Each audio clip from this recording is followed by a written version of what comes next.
All right, let's be honest here, Marty. Scott Arniel called out the Jets when the head coach says you played a second-round game like a mid-December regular season game. I mean, you can read between the lines, right? So do you think the call-out will spark the Jets in Game 2?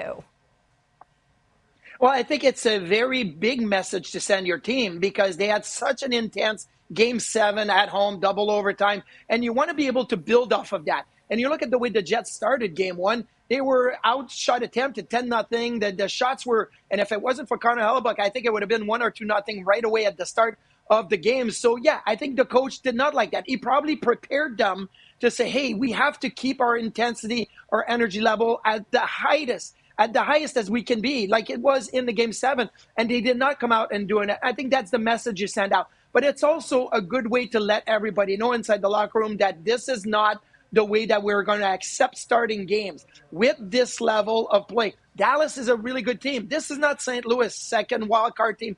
Dallas is one of the best Western Conference teams, one of the best teams in the National Hockey League. You have to raise your level. So, yeah, maybe Scott Arniel went a little over with the comments, really laying down the hammer early in this series. But you don't have time to waste. If you're going to be back in this series, you have to win Game 2 at home. You have to steal one on the road. And it has to come with the intensity, the engagement.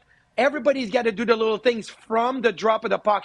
I feel like the Jets played a decent game after coming back in the game and be able to, push it late in the third period. But the first 10 minutes were nowhere near where they needed to be. And I think that's what Scott Arniel is trying to send a message to the team. What he's saying in the media, he's also saying it in the room. And that is not something that the players are being blindsided with. They're not opening up, the TV or their phones on social media and saying, oh, well, coach didn't like it. No, they're seeing it. They're hearing it in the locker room. That is not a surprise to them.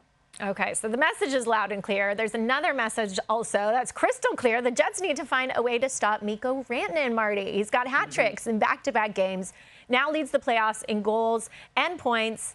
You played in the league for quite some time. Can you walk us through what Connor Hellebuck might be feeling when Rantanen is on the ice?